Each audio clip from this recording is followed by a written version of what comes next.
All right, what's up, everybody? Steven here, the Horror Freak 85, here with Miss Boomstick, as always. And What up? hello. And joining us in just a couple of minutes should be Chadrick Whitmire coming on to talk to us about his Malcolm series.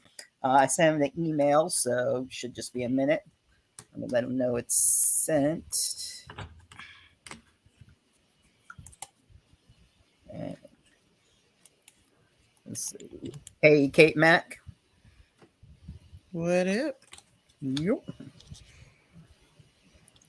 I found some batteries, so I was trying to play with my dinosaur light, so. But they're dead batteries that I found. That's what all the wrestling's about. I'm just playing with my trying to get my dino light to work. Let's see. And Haunted by Horror. Hello. Hello, welcome everybody. Damn it. Stay in there. So what's been going on this week? Not a whole bunch. So we got a little bit of snow. Not as much as was expected to get. It was a little disappointing. Yep, no snow here. Some rain, but or cloudy anyway. Looks like it's going to rain. Bipolar Florida weather. Mm-hmm. Never knows what it wants to do. So, yeah, not much either. Watched the Malcolm series, of course. Did a couple reviews on some Wild Eye movies. Ghost Track and Ghoul House. Ghost Track was good. Ghoul House, yeah, not so much. Oh, here we go. And hello. Hey, how are you doing? Good. How's it going tonight? It's good. I had a good day. That's good. What'd you do today? Hung out with my girlfriend mostly because it's her birthday. Okay. And a friend of mine came over for a little while too. So that was awesome. Always good time celebrating birthdays. So, all right. Well, happy birthday to the girlfriend. Yes. Thank you. So, how you been doing otherwise? Just hanging out, counting down the days. Finally arrived. Yeah, I've been excited about this, all week, definitely. I haven't done too many live streams. I've done a couple, but one had really bad audio when I did it with Doomsday's Crypt, and then I did one with Patrick. Okay. Yeah. Excuse me, last year. Yeah. I think I remember that. That's been a while, but yep. So, yes, it has been a while. So glad you could join us, though. Always a good time. And I know you've watched the show other times, too. And so you're always welcome, of course. And finally gave me a chance to actually watch the series. So, yes. So, awesome. I enjoyed it. So, let's see. I'm just seeing if anyone else is in here. So, no, not right now. So let's start back. When did you first get into writing and directing? In school or after? Well, when I was really young, I wanted to be an actor, and I used to say I wanted to be Burt Reynolds, when I was a kid. And I got older, and I ended up in middle school doing theater, and then I did theater in high school and community theater. Then I took a long break, and about 2020, I decided I wanted to go to a place called the Actor Scene. It's an acting school. And I went there for a little while, and that kind of got me into writing. I wanted to kind of write my own stuff. I did write a little bit back about 11 years ago, and I just never did anything with anything. But when I started writing again is when I made my horrible first movie called Barnes Funeral Home. And it was terrible. But I was trying to do everything by myself, basically. DP, I'm not a DP. Right. Direct it and everything like that. But it was fun. But I finally had made my decision in 2020 that I was actually going to finish the short that I'd started years ago and that I was going to actually film. I said, you know what? What I've got to do is go ahead and cast for it. Mm-hmm. So I basically put myself out there.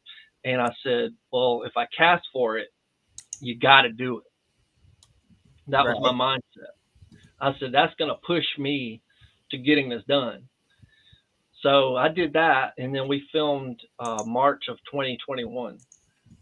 But that's what got me into it. I always was a fan of Scream, the Texas Chainsaw Massacre, Toby Hooper, Wes Craven. Yeah, And I was going to say what directors and writers inspired you, so I actually just answered that. yeah, it's definitely them. And then I knew by the time I was 9 years old, I knew every single word for word of Scream. Mm-hmm. And I bought the videotape at a place called Movies, like a cow, like Movies. Kind of like Jay and Silent Bob movies, the restaurant. Yeah, At movies instead of movies. Yeah. exactly. And I was always passionate about it. And then I made my mind up. But I quit acting because I realized it wasn't something I really. Hey, John. It wasn't something that I really had the heart for. It wasn't. My writing is what means everything to me, and the way I feel when I complete a project. And then directing, um, it wasn't as challenging up until the fifth episode of Malcolm, because I wrote the first four. Mm-hmm. And then on the fifth one, Alex Javo, which is Michael or Malcolm, Mm-hmm. he wrote it. And it was a challenge, not a huge one, but it was something I needed to get over. I needed to direct somebody else's work.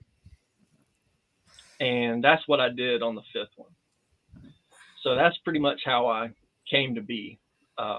Doing what I'm doing now was meeting Alex Javo at a screening event in Atlanta, and he wanted me to write something for him. And I was like, yeah, sure. He was getting some roles and everything that he just didn't feel, he felt like he could do more. And basically I wrote something which was changing Malcolm, the first one. And everything kind of took off from there. So, what was the inspiration for the Malcolm series? The inspiration was I have got a friend that has schizophrenia, and I just, like I tell everybody, when I don't come up with ideas and then write them, I have to sit down at my computer with a fresh page, and then I'll think of a character, and everything happens once I actually sit down and start writing. So I wanted to do something like that, a schizophrenic serial killer, because I thought it would be interesting, and I wanted to see how far Alex could take it. And I knew he would go into a dark place with it, and I knew he was the one for it. I was going to say, I forget if it's the second or third episode, like when he's getting ready to go out to commit the murder. I was looking at the shirt. I'm like, that totally looks like a Dexter t-shirt. Did you like try to find one like to do that little Dexter nod, or that's just a coincidence? It's just coincidence. I actually bought the first season of Dexter, and I really can't get into it. Really? I don't really know much about it, to be honest with you. I got two episodes. You didn't give it a chance. It's like all the stuff he does to like escape, and I mean, it's so clever and amazing show if you ever get time to check it out. But I mean, I did first couple episodes kind of start a little slow, but the series definitely picked up. So I'm with you, Chadrick. I've never watched it, so don't feel bad. Don't know. You're not alone. I guess I'm the only Dexter here. All right. Except I think he's watched some, and I haven't. I've watched like zero of Dexter. So, and I'm surprised you like serial killer stuff. Boom. I know. I just never had time to check it out. So it's usually something else to watch. Oh, so much stuff. Yeah, there's so much stuff to watch. It's ridiculous. I can never keep up. But, go ahead, Boom, if you got any questions there. Oh, I put your link to your YouTube in the chat. I also put a link to Alex Javo where you can find the Malcolm series in the chat. So if you guys are interested, like he was mentioned in his first film, it is on Chadrick's channel. If you're interested, check it out. I think there was some other Malcolm stuff, if I remember correctly, on yours, like little shorts or something. And then the whole series is on Alex YouTube. So that's where you can find his stuff. Thank you. Not a problem. I guess I put this back on. Why did you have your character kind of go by two names? Was that kind of like a split personality type of thing? Well, since basically his name's Michael Russo. And when the voice talks to him, the voice is Malcolm. Gotcha. It turns him into a more of a robotic, killer. But he has fun talking to him and everything like that. And that's what I originally was going to do, changing Malcolm as just a short and leave it at that. But I was going to try my hand again at working the camera, and we were going to make it. And he ended up meeting, or he had already knew the guy, Chris Jeffries, or Hollywood Fizz. He already knew him, and he ended up bringing him with him to DP, changing Malcolm. So it just happened like that. He was in the part where he's at the mirror, and then he was like, called himself Michael. Uh-huh. And then when the show went on, I call him Michael Russo. And then, like I said, he goes by Malcolm when he's pretty much in that mode. Gotcha. And since there's several different series, did you like sit down and just plan out the whole storyline ahead of time, or did you just focus one per thing? I focused at one at a time. Let's see. What would you say? Oh, were you about to say something? No, you're fine. My computer just did something. I'm sorry. Oh, you're fine. I was gonna say, what did you find most challenging about the writing or the directing? The directing. The writing comes to me naturally, but directing, I actually had to put myself out there. And I had been a manager at places before, different jobs I'd had, and been a manager and everything like that. So it was similar, but when you're working with a bunch of actors, it's a little different because all of them are nuts. We're all nuts, really. Anybody in the filmmaking is a nut, because not at all. We're completely normal. What do you mean? You have to be that way. Yeah, you have to be that way. Exactly. Especially come up with some of the stories. I'm not saying yours particularly, but like any of the stories is like you watch some movie that has like a really messed up storyline. It's like, how'd you come across that? Do we need to worry about you? Yeah, I've got a feature that I wrote called The Butcher. And it basically follows these two guys going and collecting money, picking up women to take back to the butcher. Then it's kind of like a small town crime organization type thing, but it's got elements of horror in it. Like I got this guy named Macabre, and he's wielding a chainsaw, and he cuts all the bodies up and everything for the butcher and his gang. So that was my first actual feature film that I ever wrote, and I just finished it a few weeks ago. Oh, nice. And do you know where it's going to be released, or is it going to be on one of the YouTubes, or where could we find it? I really don't know what I'm going to really do with it at the moment. Gotcha. But the budget to that one is going to be pretty much significantly more than what we're banking on for the Malcolm movie, which is another thing that I'm writing right now. Actually, Alex Javo and I are writing we both wrote the finale of the series together, and we're writing the feature together. Which was that volume 1 or whatever, the last part with the hospital and the doctor. Creating Malcolm. Creating Malcolm. I'm sorry. Yeah. So the film's going to be a continuation of that, or it's its own standalone? It's basically its own standalone. Okay. That's how that's going to be. I thought about making a continuation to it, but then I was like, you know what? This needs its own entity. It can be its own entity. Its own little universe. So like based on the shorts, how like some stuff is like from shorts to movies. So that's basically your plan for that. Yes. Awesome. Awesome. Will people have basically its own like introductory of characters, or will people have to watch the shorts and kind of know the background before watching it? You don't have to watch the series, and that's the way I wanted it written. You don't have to necessarily have seen the series to enjoy the movie. So, when you do it, are you planning on any film festivals or anything, or how are you going to try to get that out there? Will that be The feature? Yeah.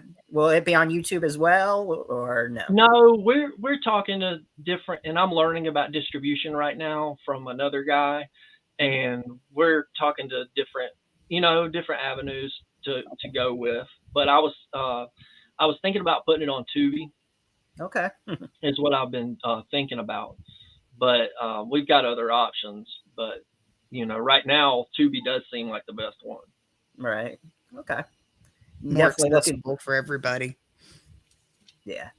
Definitely looking forward to seeing more of it. So since you're doing the movie, are you going to do Creating Malcolm Volume 2 to that one? Are you working on that? Alex wrote Creating Malcolm Volume 2. And then we right now, we haven't called the last one because there's going to be 7 of them. We haven't called the last one anything but the finale is what we've been calling it.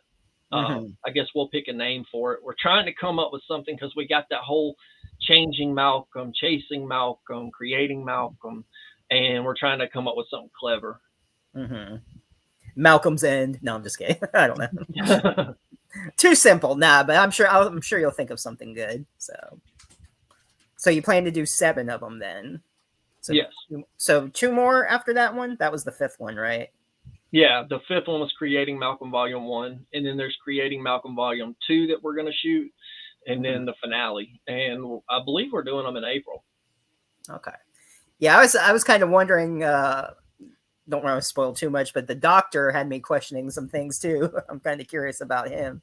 Do you plan on like involving him somehow with Malcolm? Into the feature? Oh, or into the feature maybe, yeah. Oh, yeah. Or the next one, whichever, but yeah. Yeah, he'll be in them. That's John Cover. He plays Dr. Marcus, and he's a phenomenal actor. And he actually, the New Jersey Film Awards, he got Best Supporting Actor for Creating Malcolm. And then another guy, a good friend of mine, actually, he's like my writing mentor. His name's Derek Bailey. He created a script writing festival and a film festival. Well, he did his film festival.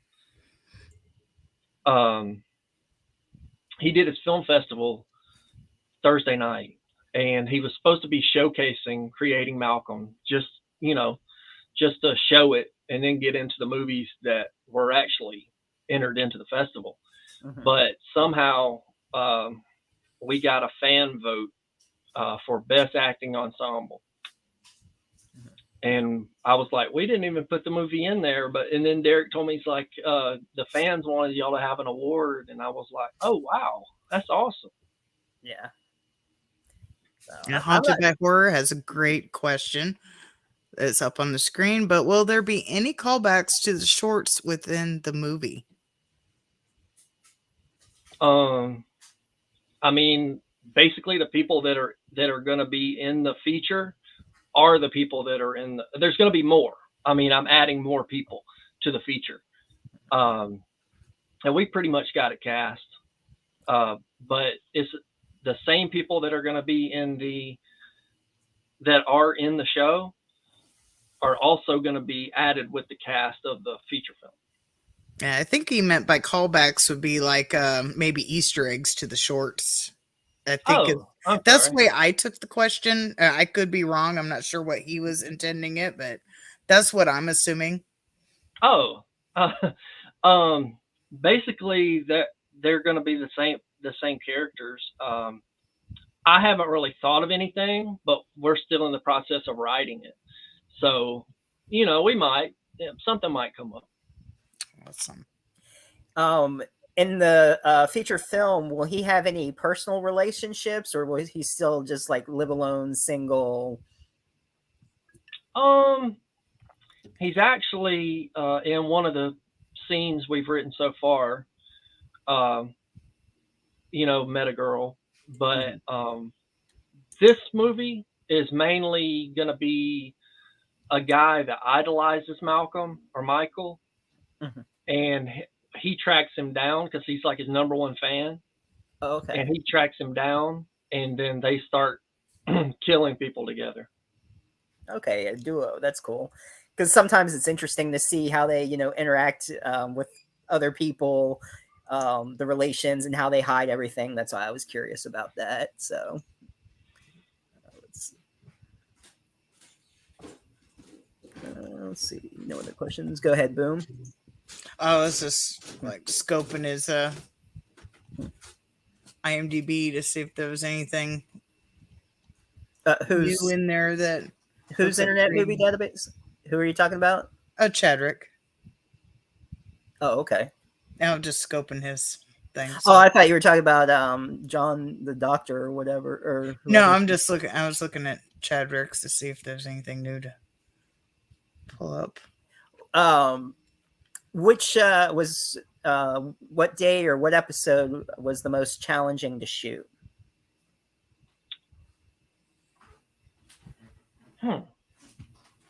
Honestly, they've all pretty much gone, pretty smoothly. Okay. The first one, we incorporated the red and blue and stuff into it, which was just basically, lighting. I wouldn't really consider that challenging, but the most would probably have been the fifth one because I didn't write it. Mm-hmm. But as to anything that like happened on set or anything like that, nothing. We all pretty much click. For some of the scenes, how is it for like the fight scenes or physical scenes? How long does it take to practice those and to get the right angle and shots for those? The fight scene with like the first, like changing Malcolm. Either the fight scenes and like the kill scenes, any physical scenes that are. It really doesn't take too long. We've tried to incorporate the best scenes with that we have handheld instead of setting them up with like a tripod and stuff like that. We just it looks better when it's handheld and it's more, what I'm trying to say. Engaging. It could put you into the fight if you get it just right. Yeah. Like put your perspective into the fight. Right, instead of just being standstill watching it. If you're moving, you could be like in the fight perspective wise. Well, like when I was on the set of Never Back Down, they like had cameras on their head and everything, and they had all the different angles. But you just do it yourself on handhelds, or do you have it hooked up to anything to get that perspective? It's just handheld. Actually, a guy named Cousin Marty and Dino Tarantino, he was doing some behind the scenes stuff for us, but Cousin Marty got on there and did a killer in the fifth one. Just did a really, really good handheld shot of that fight. Mm-hmm. Let's see. Comic shorts there.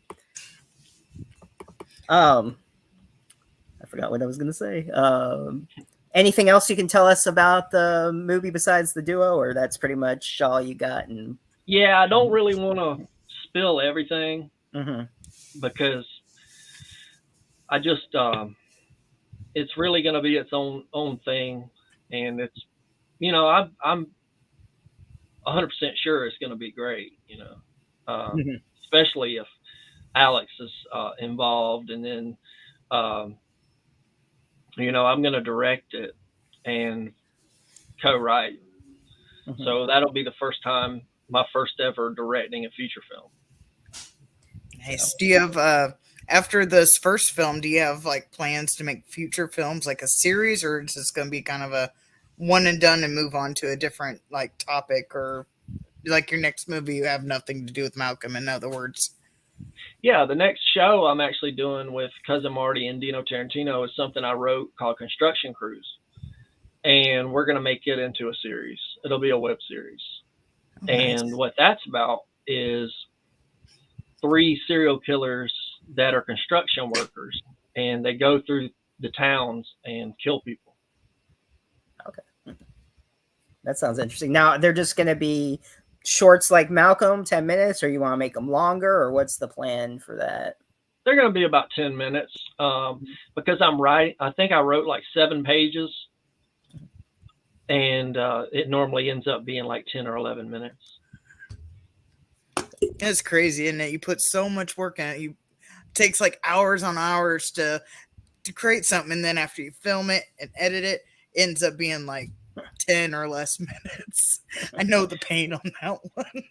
It really does, because it takes us 6 hours or more to film an episode. Now I can imagine. You know, like the little shorts I make put literally hours into it, sometimes days. And after the editing and everything getting it all fine-tuned, and well, as fine-tuned as I could get it, sometimes it only lasts a minute, if that. It's just like, I literally work days on this. Some people don't get that. They think you just shoot the camera, off the goes. Yeah, it definitely doesn't work that way. Right? There's a lot of work into it. I can only imagine. Doing the shooting. Is there any either TV shows, movies, or actual crime stories that you use for inspiration for like the killer to, like, you know, either escape for what he's doing or ideas? Anything that you play off that you use? I really try not to. I mean, if I do, it's purely coincidence. But I try to I literally will sit at my computer and I'll be sitting there looking at the blank page, and I'm like, okay. And then I'll go with like interior or exterior. And then I'll just start, it just all starts flooding my brain. Mm-hmm. Like when you decide a certain kill, how is it that you want, because there's so many different kills, it's hard to be creative on certain kills. How long does it usually take to try to think of something new?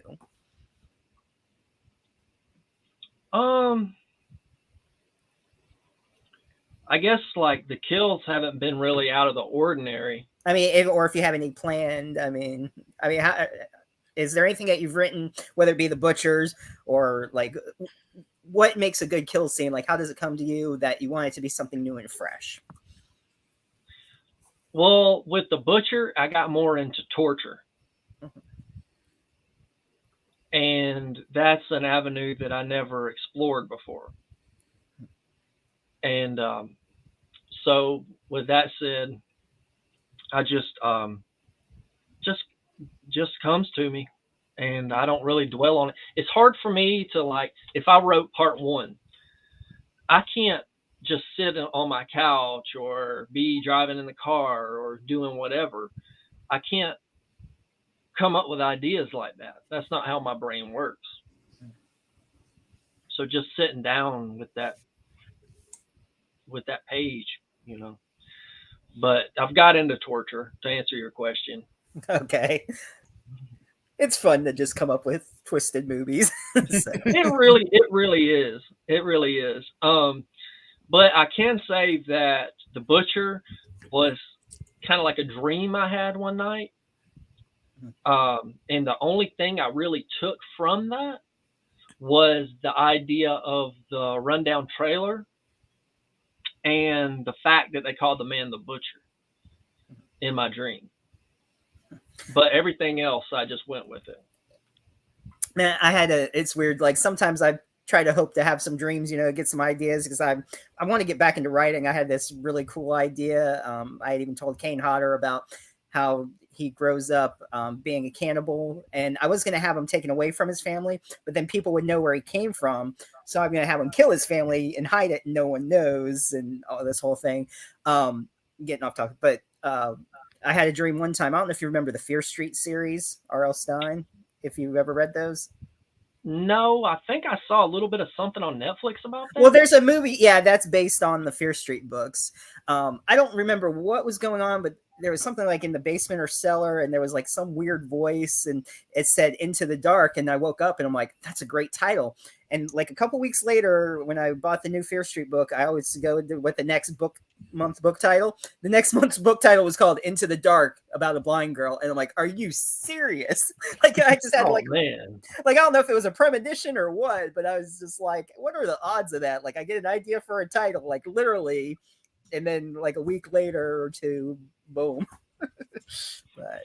but yeah, so I mean, it's dreams can help inspire sometimes. Yeah, definitely. I have no idea. I mean, I know how I came up with the Butcher, but the whole Malcolm thing, I don't even know how that name even came to me. It just did when I was writing. So I know you were saying, oh no, I haven't mentioned Spookella yet, but yes, next Saturday. Oh yeah, drink. Got me off track now. I'm sorry. Yeah, go ahead, Boom. While I was just typing. Go ahead. Now, if you got anything to say, I forgot what I was going to say now. Got distracted off the Spookalla. Oh, well, I can tell you, there's a lady named Kimberly Gasson that I'm going to be writing a feature with. So it's her true story of, something that happened in her life. I can't really tell much about it, but it's called Lost Beyond Found. Okay.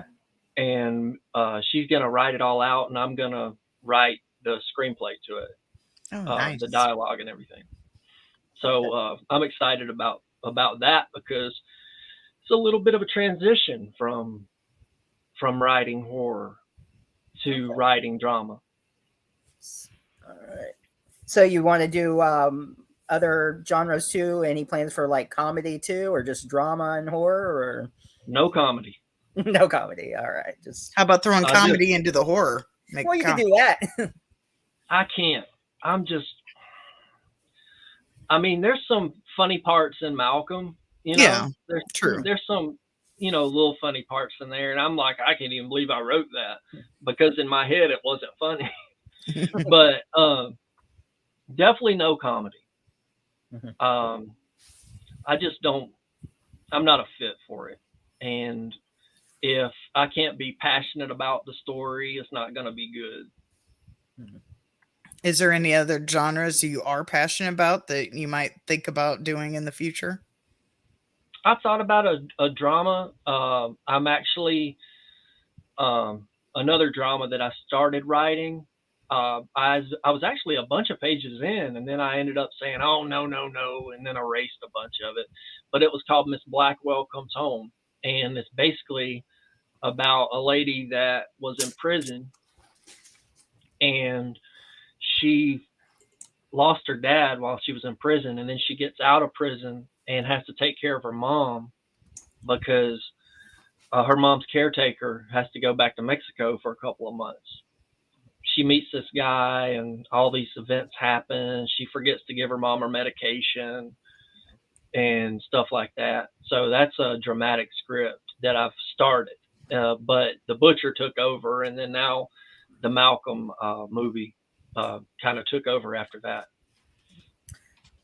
If you've seen it, got a question. What were your thoughts on Terrifier 2?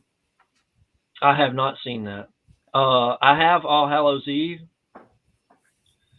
and I've seen Terrifier. I do not remember really much about it. I remember I did like it. Yeah, but I haven't seen part 2. Okay.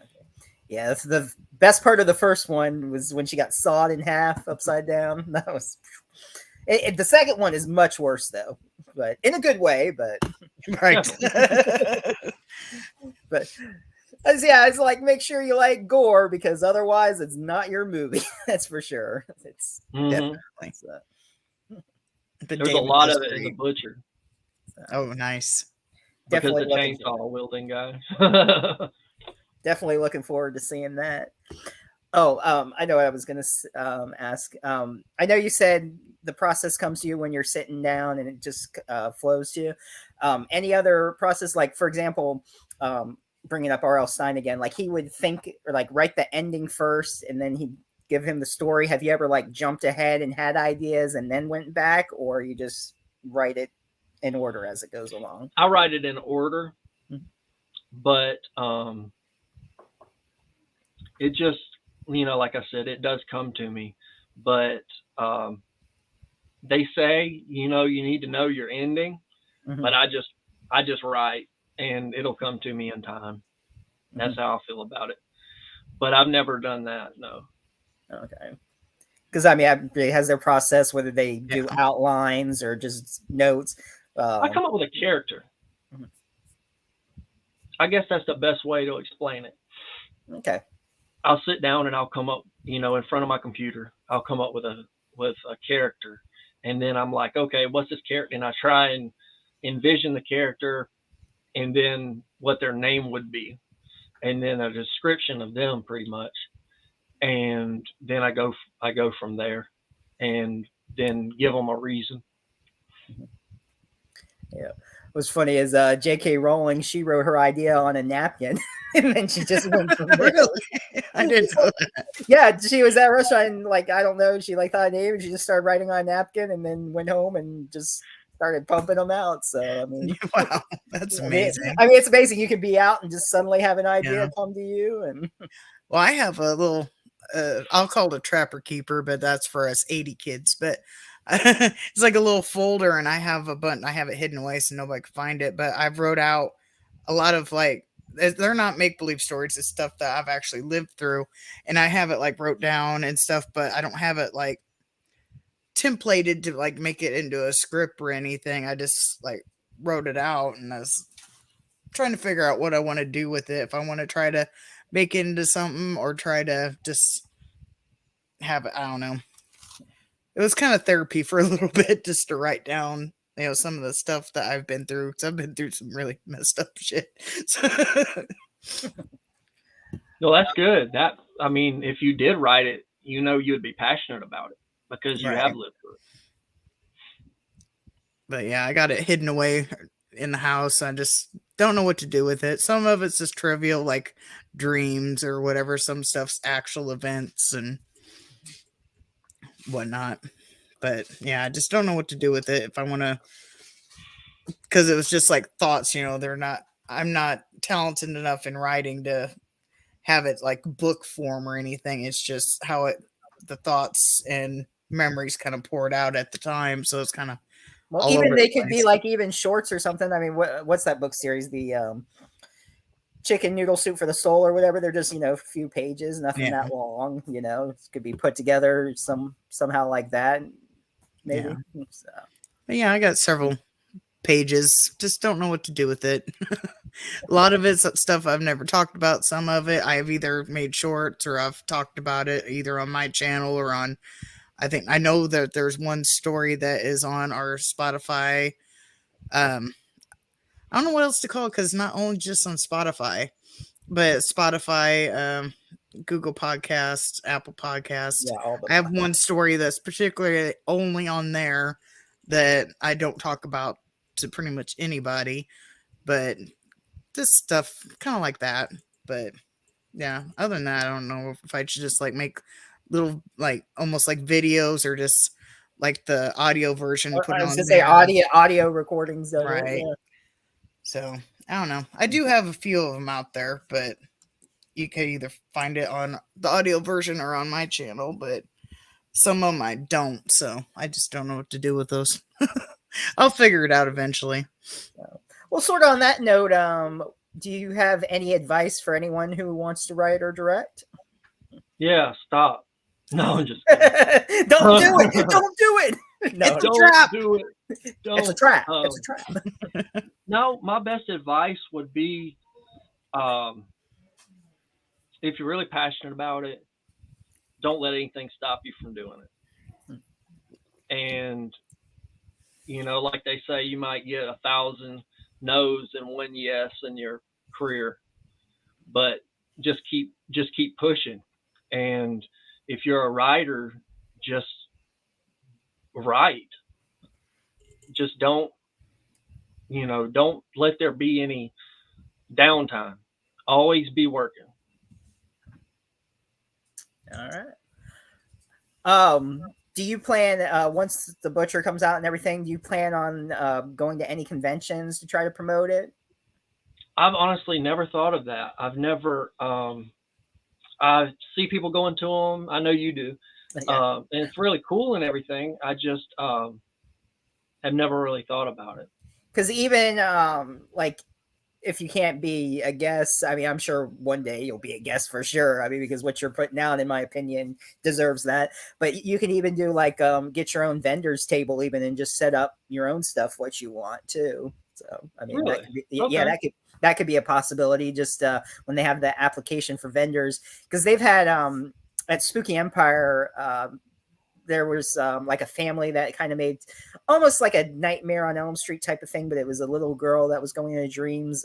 I forget what it was called, but they were selling their own movies there.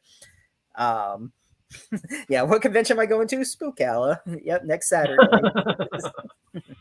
So, yeah, that's going to be fun. Hopefully, I don't know yet. The promoter hasn't gotten back to me, but I talked to David Howard Thornton, and if he doesn't have a PA, I'll probably be working with him. So that'll be fun. He's a cool guy, so Yeah. I'll enjoy That's that. Terrifier, right? Yeah. Yeah. And he also that just We came laughed out. so much when he was on. He Oh was my god, he really is. He's also the Grinch in the Mean One that just came out, but I don't think it's by my theater, which sucks because I really want to see it. The reviews I've heard of it, he was great as the Grinch. So I can only imagine. which I'm not surprised. So. Right? Yeah. Yeah, definitely not. He's a great actor.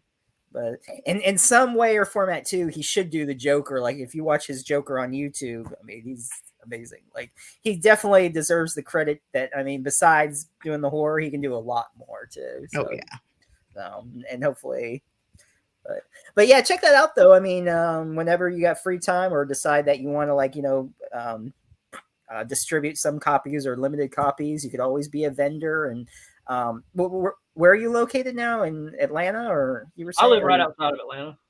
Okay, well, there's always Dragon Con there, and they do the Days of the Dead there sometimes, and so it wouldn't be too far from you. That would be the perfect setup for you. Awesome. So. All right, thank you. Yeah, you have to look into that. Some of those conventions do film festivals as well. And they also do the film, that you can put them in. Spooky Empire does that in Orlando. They have the film festivals. Days of the Dead might, I forget, but they have. Yeah, that's why I said some, because I couldn't remember. I remember seeing a film festival at one convention, only one that I've been to, but I don't remember which one it was. So I think Horror Hound does it, I believe. Okay, I've been to Horror Hound. It was probably that. Them, Spooky Empire, Days of the Dead, I want to say. I'd have to look it up and see, but you can always check their sites and see who does it, and they take submissions for short films, and so. And not even just that. There's a place in, like, I don't know about Georgia, but like there's a place in Milwaukee. It's just like I think it's just like a regular theater, but they do film festivals as well. It's in Milwaukee. So maybe Georgia, especially with all the stuff they have in Georgia, there's a lot of filming stuff there. You know, they do The Walking Dead there. Mm-hmm. They got a lot of movies that come out through there. They could have something small, just like, I can't remember the name of this place, but it's in Milwaukee. I went and seen Joe Bob there. But they had a film festival, a whole event. It was like a whole weekend thing. And so that's something to look to as well. I'm pretty sure it's just like a theater in its normal times, but I can't remember the name of the place where I can look it up. But yeah, so definitely possibilities for you there for sure. So. Oh yeah, yeah. Ideas to have you look into to get you out there. Yeah, I'll definitely do that. But yeah, I mean, a lot of people go to those conventions, so I'm sure. I mean, you could do well on that, and then they even have like the awards for them while they're there, and so. That's so cool, though. Yeah, that's really cool. And you said some fans wanted to give you an award. What was it for again? You said it was for the acting ensemble. Acting ensemble. Okay, so I know you said you met Alex at a convention or or film festival Screening it was. or screening. I'm sorry, not convention. How else did you cast for it? Did you know them or just set out a casting list, or how did you do that? Well, into the future episodes, they're a bunch of Alex's friends, or people he knew and that he had worked with in the past. But specifically, casting for the second one with the detectives, I kept seeing this guy named Joel Rogers. I kept seeing him pop up on my Facebook, and I was like, I really like this guy. I was like, I'm just going to reach out and ask him if he'll do it. Okay. And I explained to him what it was and everything, and he was like, yeah, okay, cool. So that's how I got him. And then I reached out to another guy to be the other detective, and he had signed on with me, but then he couldn't do it because of some other reason. And he was like, take a look at this guy.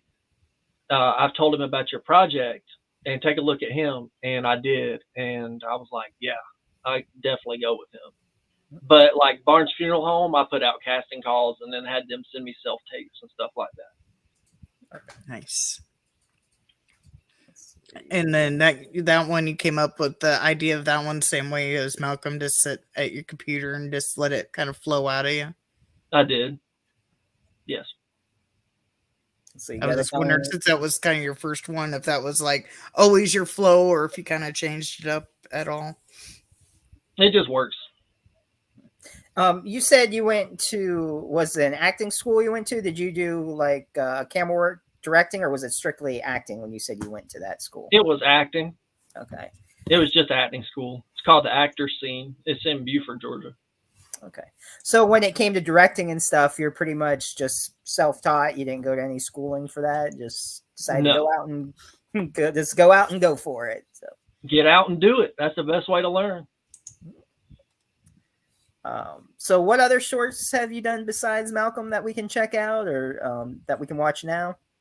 That's about all. I made that terrible movie called Barnes Funeral Home, and then everybody told me, they're like, you should just post that on your YouTube, let people see it, and show the growth, into my career.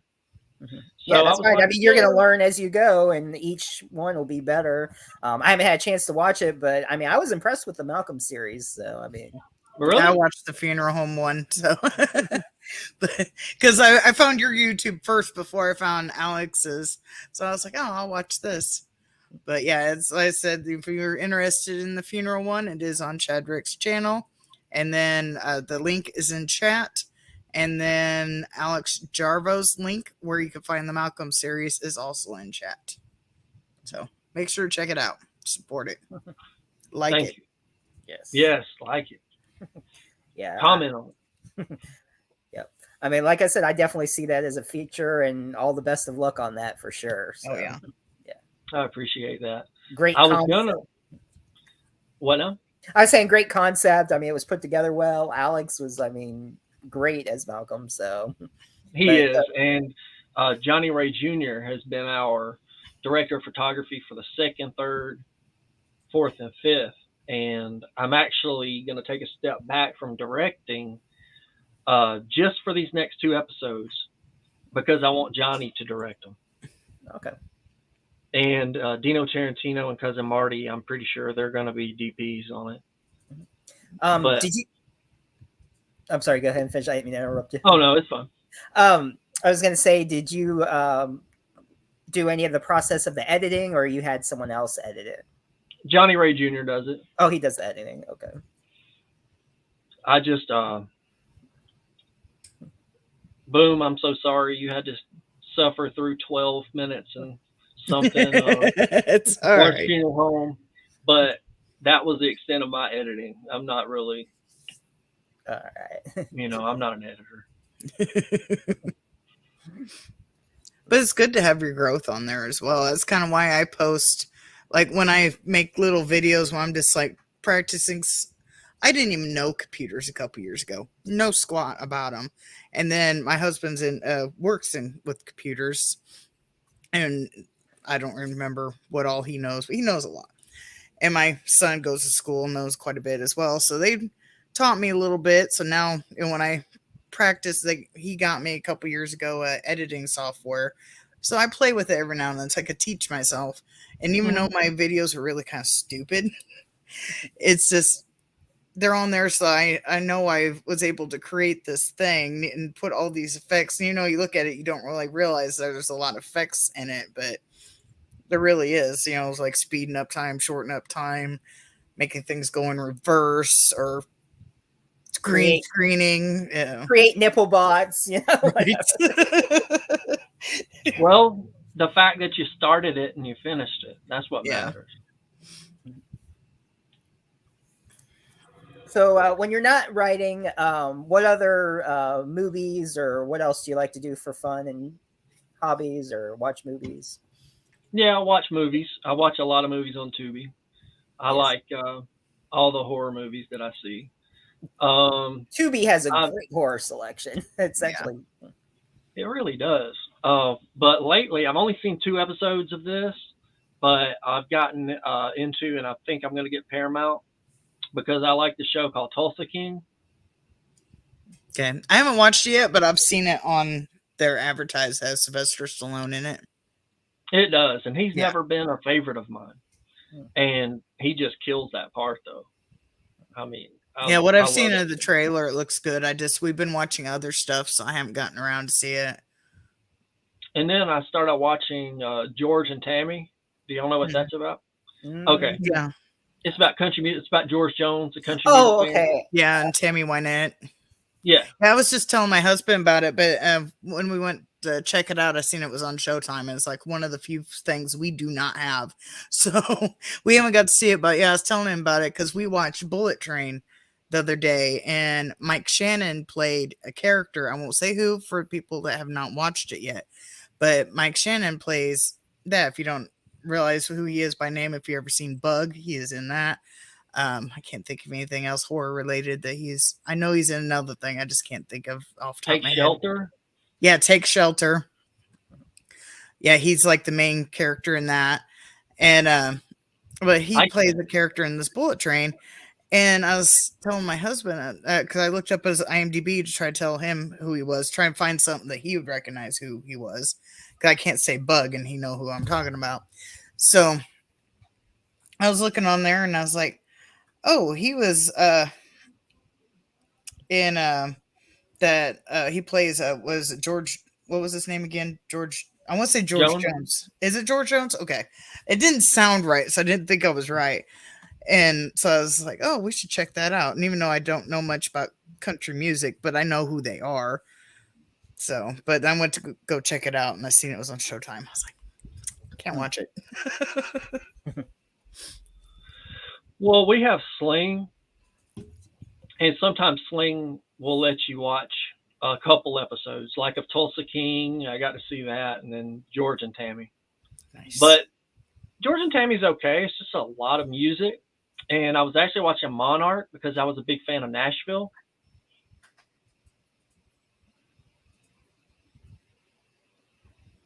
I think he froze. I think he did freeze. Yeah, even though I don't listen to country, some of the older ones, because my grandparents was really big into country music, so I know who Randy Travis is, and George Jones and Tammy Wynette. Oh, he's back. Yeah, you froze. You froze. We didn't hear what you said. Oh, I was saying I'm a big fan of Nashville. Mm-hmm. We heard that, and then it was like, then it froze. And I started watching Monarch on Fox. It was about country music singers. I love country music. Cheetah says that it got canceled already, that Monarch. It did. Oh. It's not a good show. There's a horror movie on Prime that has Katie Seagal in it. And she's like a country singer. Oh, I can't remember what it is. And these two like teenagers that are coming up into the country music, like go to her house, and apparently like all hell breaks loose, and there's like a big like fight with. It looks kind of cool, but I can't think of what the name of it is. But yeah, if you look for, I guess, search Katie Seagal on Prime and check it out. Actually, I'll I'll just pull up another tab and see if I can find it on IMDb. So, But yeah, it has to do with country music. I've been debating about watching it because, like I said, I'm not a huge country fan. But sometimes the shows are good, though. Yeah. Right, yeah. Help if I could spell. Jesus Christ. So I'm sure you heard of Bambi being a horror movie, and Winnie the Pooh, Blood and Honey, and did he freeze again? I think. Yeah, I've heard the. Oh, I thought you froze, so I had stopped the rest of the question. But I was gonna say, what do you think that they should do next? Like, I was joking around. I was like, you know what, they should do the Velveteen Rabbit. That would be a good horror. That'd be a great one. I'm trying to think of like. It's like, what childhood story should be ruined? Yeah, definitely. Let's see. Because they also doing a Peter Pan. Mm-hmm. The little mouse on the motorcycle. Oh, Runaway Ralph. Yeah. Probably that little thing. I could see him with a hatchet. You know? A little mini hatchet. Or he could try to run over people, or he could put spikes or something on the motorcycle and like run over them and cut them up. Yeah. But the movie I was trying to think of, I just found it, so I'll interrupt for a second. It's called Torn Hearts. It came out this year, 2022. But it looks pretty decent. I say it's kind of a horror movie with that has to do with country music, basically. So, all right, I'll definitely check that out. Winnie the Pooh, Blood and Honey ? God, my childhood. I need to see this. Yes, I know. I can't wait till it comes out. It's coming out in February, and they do have a trailer for it, and so it looks interesting. I haven't seen the trailer yet. I haven't looked for it, but yeah, I don't know what it is about Pooh. I've always hated Pooh, so hopefully some really bad. Even though I know he's like the bad guy in this, I really hope something happens to him. I don't know what it is. Well, supposedly they had killed Eeyore. Like, there's like a grave of Eeyore. He's like the only decent one in the group. Oh, because they turned feral because Christopher Robin like left and went to college, and like in the trailer he's like, "I'm sorry, I wouldn't have left you. You were my friend." Yeah, they was also going to do Peter Pan and then Bambi. And then they was going to do Thor as well, because I was reading an article on them before I stopped doing the news. But yeah, they got a lot of childhood destroying to do in the future. Yeah, I've messaged a couple people from Blood and Honey, and they want to wait until it gets closer. So hopefully we'll have a couple people from them. But if I get the director, I want to ask him, because he is going to be doing Peter Pan, and I think he's doing Bambi. He's the one doing Bambi too, I believe, right? It's the same. Possibly. I can't remember. I know he's... see, I'm scared just thinking about it. I can see him with a butcher knife chasing Christopher Robin. Like, did you left me in the woods? Yeah. So. That's hilarious. Yeah. It'd be almost like the people who did the banana. The banana splits. Yeah, the banana splits.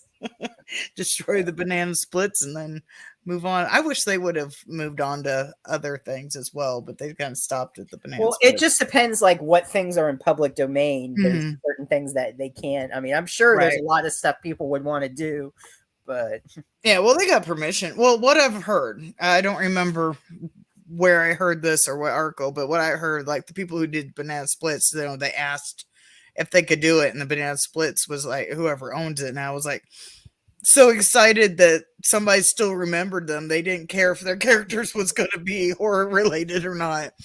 Like I said, I take it how he is, but I don't know. I want to say it's true, but I can't verify it because I don't remember where I saw it. What was the movie that was filmed at Disneyland? It was a horror movie at Disney. Oh, I know what you're talking about. Didn't they get in trouble for that? I think so. I think they did. Yeah. And like the whole movie was filmed at Disney. Isn't it like called Tomorrowland? Tomorrowland, yeah. That was a weird movie. Yeah. Let's see. Morning Eve to you, Hobbs. I guess he's been asleep all day. You're at opposite time. But yeah, Tomorrowland, that was a weird movie. Yes, definitely weird. I bought a movie. I haven't watched it. I had this thing where I'm into physical media as well, and every time I go to the store, I'm getting a Blu-ray or a DVD. and I got the DVD called Willy's Wonderland, Yes. and I Love still it. haven't watched it. Oh my god, I can't. You'll have to like say something when you watch it or like post it on your Facebook or whatever. Like, it's so fun. Nicolas Cage does amazing in that movie. Yeah. Must have took him a while to remember his dialogue, which you'll get when you watch it. He's like, he doesn't talk at all in it. Every 30 minutes. But I'll have to watch it now. But I do love have that movie. My mom was saying about how about Wizard of Oz, and there's actually a movie coming out called Gale or Dorothy. There is a Wizard of Oz horror movie coming out.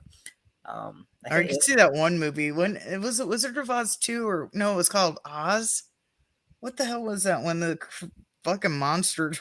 It's supposed to be a kids movie, but it like the monsters or creatures in it was like so terrifying. Did they have wheels on their hands? Yeah, that. What was That's that part 2. Yeah, part 2. Is that the Return of Oz? That was Shawnee Smith that was in that, I think. Yeah, that wasn't supposed to be horror, but I remember a lot of people look at it as horror because of the monster. Yeah, I used to like that movie when I was a kid. Yeah. What else would be good? Let's see. Oh yeah, Hunt by Horse said Return to Oz. Yeah, that was Return to Oz, and it wasn't meant to be a horror, but the characters in it were pretty terrifying for kids. So, what since we're talking about terrifying kids, what horror movie, or if any horror movie, traumatized you as a kid? What? I would say none, because there's not. I'll tell you this though. As a kid, I don't really see anything that really stuck with me. I mean, the movie stuck with me. Don't get me wrong. Like, I loved them. I've always been a fan of horror movies. But I think the one movie that I've seen in general that terrifies me is Requiem for a Dream. And it's just so real. It's life and how some people actually live. And I know there's tons of movies out there like that, but this one really, I've got it on DVD too, but the first time I saw it, it really got to me. I'm like, man, this is real stuff. Kate Mack says the first Halloween movie, my brother was playing it when we were home alone. Terrible idea. I didn't have any siblings when I was little to corrupt me, but I wasn't allowed to watch horror movies, so I didn't start watching it until like the 90s when I was a teenager. So I just happened to discover it on TV. So that's how I got corrupted. Then I tried to corrupt my brother and ended up kind of traumatizing him as he was little. I have a little brother. We're about 11 years apart. I know. We're 10. Me and my brother's 10 years apart. Oh, really? Yeah. And he used to watch horror movies with me, and it wouldn't really bother him. You know, I would just say, it's just a movie, and he would be fine with it. But just on that topic, I wanted to tell y'all something a little funny that I did to him one time. I went and woke him up in the middle of summer and said, Jeffrey, it's Christmas morning. It's Christmas morning. Get up. He jumped up out of the bed and he looked at me and he said, asshole. He was like 3. Yeah, my brother was, I don't remember how old he was. Way too young to be seen. I think he was like 2-ish. I remember he was potty training. He's going to hate me. I won't tell the full story in this, but he was potty training age, and I made him watch Alligator, and it like reset all the training that mom had done with potty training and like set him back because he didn't want to use the toilet. No, what would have been funny was there's more to the story, but I don't want to embarrass him because I know his fiance makes him watch sometimes. So there is more to the story, but don't trust me. app I will not tell. I was gonna say, well, while he was potty trained, you should show him look who's talking to with the talking toilet. Give me some of that pee pee. We was freaking out. I didn't think about that. Instead, I went straight to alligator. Yeah. My mom was talking about the devil movie with Reagan. That's The Exorcist, of course. That was a good one. I've never really been an Exorcist fan. My girlfriend loves it, like, you know, but I tried to sit down and watch it with her, and I'm like, I just do not like this movie. Did anybody watch Watership Down as a kid? No, I've never seen that, but I have heard about it. I've heard about people thinking it's a normal cartoon and go to watch it and find out it is definitely not. What I've heard is definitely not a kid's movie. There's another one, isn't it called Animal Farm? That's almost as bad. Animal Farm. Yeah, I'm pretty sure it's called Animal Farm. I mean, that's a book where like the animals take over or whatever. Yeah, is that what you're talking about? Yeah, there's a movie. I don't remember if it's animated or not because it's been forever. What's the cartoon with the devil dog Pickles? If you ever watched that, Mr. Pickles, that's a crazy cartoon. Like he goes, it's like the devil dog and goes off to hell and he causes all this stuff and only the grandfather like knows something suspicious about him. I'll tell you what, I guess, okay, now that I'm thinking about it, there was one part in a movie that used to kind of freak me out. I wasn't really scared, but it would freak me out, and it was The Witches. Yeah, I could see that. When they turned into the witch, I was just like, oh no. And then the little kid was small, I think. I think that's where he was really small. Turned him into a rat or something, didn't they? The mouse. Yeah. I like the original one. That's the one with Angelica Houston, not the new halfway one. Yeah, the original one was good. Oh, I don't even know of a remake. Yeah. Yeah, they actually have a remake. Yeah, don't bother. Really, nah. I didn't think it was that bad. Of course, the it first wasn't one horrible, is but better, it's just like but it didn't need to be remade. I don't think that's a movie that was. Like all the rats, I believe, are like CGI, of course, and because I'm pretty sure they use, if I remember correctly, like the '80s one, I think they used real mice and stuff. I'm trying to find a year. I found a cover on Walmart. I'm trying to find a year on this damn movie, this Animal Farm one. Looks like there's more than one. Well, there was like a live action too. My mom said that there was a cartoon one or an animated one. There's an animated one, and there's also like a live action, and I think it was like on TNT, like when it had come on. I don't know. Yeah, I'm talking about the live action one. I'm trying to find the year on it, and I can't find it. Yeah, didn't mean to do that. Yeah, the book's been out. Like we read the book too. I think that was probably a requirement for most schools. I don't think I read the book, but I don't remember a lot of my younger years for obvious reasons. I blocked out a lot of my trauma.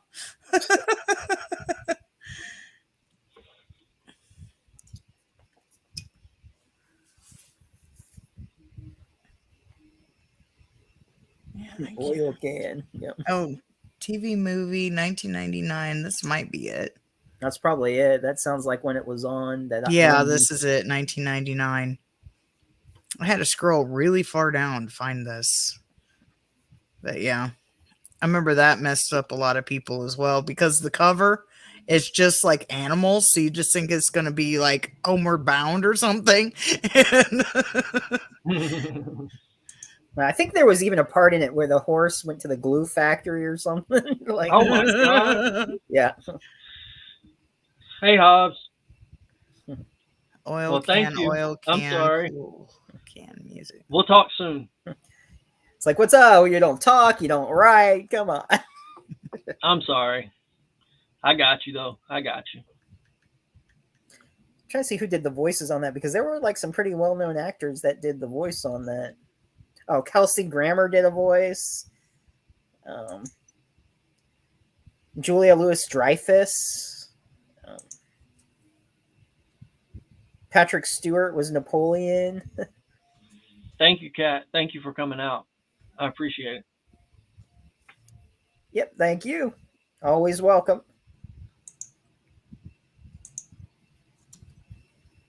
Let's see. Let's see. No politics, yeah. Yeah. That's No. that's basically what Animal Farm was. It was politics. Yeah, right. I'm just responding to a comment. So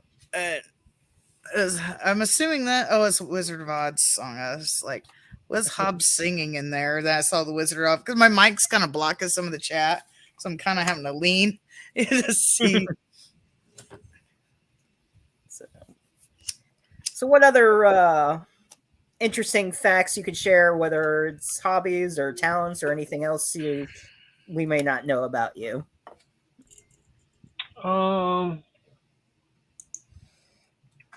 When I was growing up, I had horses. Oh, nice.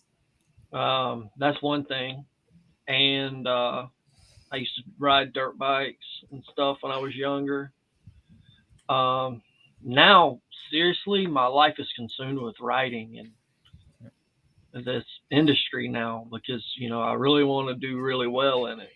Mm-hmm. And I've got, since I started, I've gotten, what's it called? Not more passionate, but yes, passionate, but I've gotten more driven, I guess you could say, Mm-hmm. to finish what I started. And I know that as of right now, I always want to be doing this because of the gratification I get from it. Mm-hmm. So, let's see what else. Any other questions you got, Boom, or anyone in the room? Hey, that wrong, Boomer room. Cal just came in. Hello. Welcome. Better late than never. But yeah, or what else? I think that pretty much covered everything that I had. Unless there's anything else you want to share, we shared all your sites, of course, to get out there so people can check out your show. Let's see, it's been over an hour now. I mean, you're welcome to stay longer, but is there anything else that you can think of? Yeah, I would like if. You said it was cool. I would like to come back on again around toward the end of next year when we're involved with the feature. Oh, of course. And maybe be able to say a little bit more about it. But yeah, that's understandable. I mean, you want to talk. It's kind of tricky because it's like you want to talk about it, but you can't or don't want to spoil it. So yeah, I know. How that is. But I'm really excited about writing with the lady Kimberly, getting her story out there, and she's a very passionate lady, and I think that we're going to work well together. Right. So, all right, cool.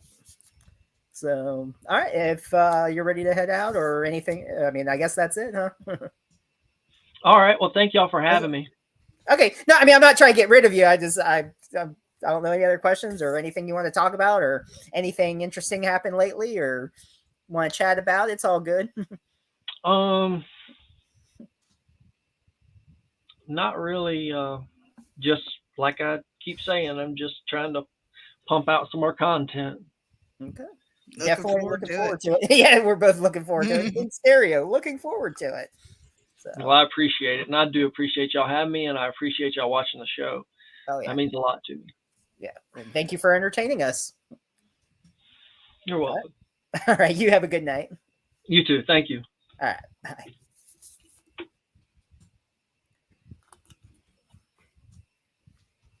Well, I got to get up early for work again tomorrow. Next Thursday, we do have PJ Starks coming on who did Volumes of Blood. That's going to be on the 15th because he can't do the weekend. So, And then so Saturday, I don't know if I'll do anything from the hotel room or not. I guess we'll figure it out.